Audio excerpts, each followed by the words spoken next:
घर सोडून तर गेली नसेल ना? याच्यात कुठे आली एवढी हिंमत? अरे पण मग गेली कुठे? तिच्याकडे मोबाईल पण नाहीये. आता कुठे गेली कसं कळणार?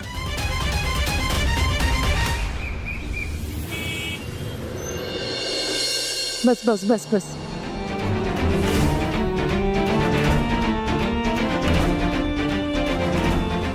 देव करो आणि कोणी उठलेलं नसा.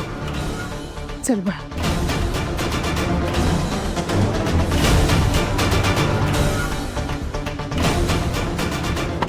तू हळूच जा.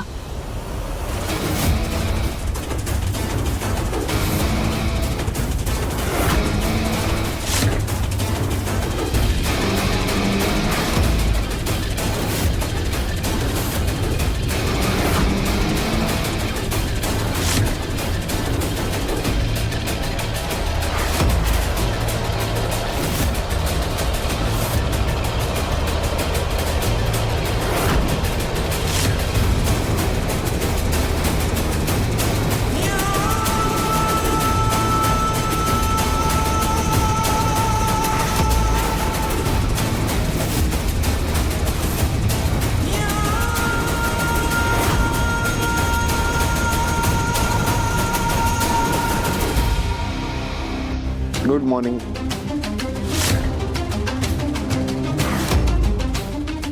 काय सगळे काय जॉगिंग वगैरे?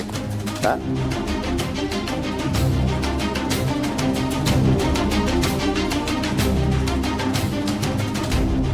नाही? मग कुठे?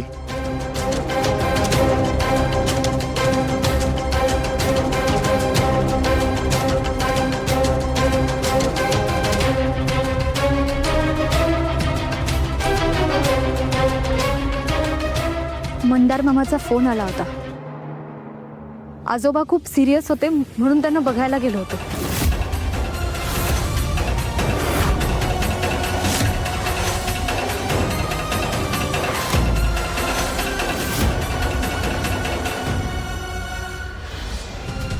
मेला?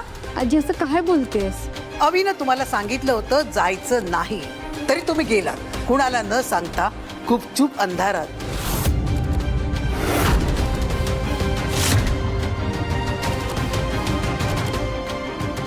तुम्हाला काय वाटलं आम्हाला कळणार नाही? ज्याच्यासाठी गेलीस ना त्या तुझ्या बापानं तुझ्या नवऱ्याचा अपमान केला होता. त्याला घरातून हाकलून दिलं होतं. तुला सासरच्या लोकांची नवऱ्याची अब्रूची काहीच पर्वा नाही.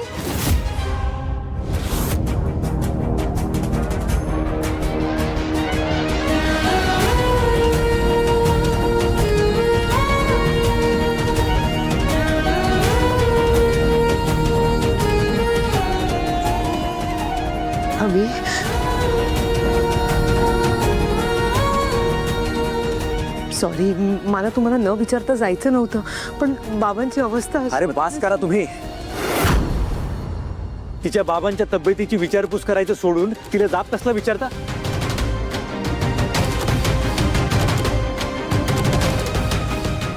तू कशाला बोलतोस दोघांच्या मध्ये?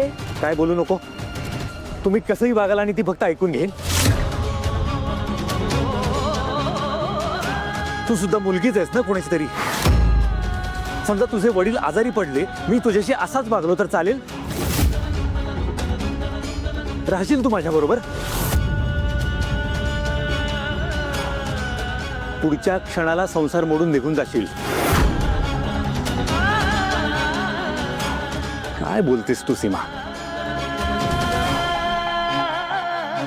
अनु मला सांग, तुझे बाबा कसे आहेत? बरी ना त्यांची तब्येत? अरे तुला कशाला पाहिजे नसता उठा टीव्ही? हिचा म्हातारा बाप मेला ना तरी आम्ही मैताला सुद्धा जाणार नाही आणि हिला पण पाठवणार नाही, लक्षात ठेव.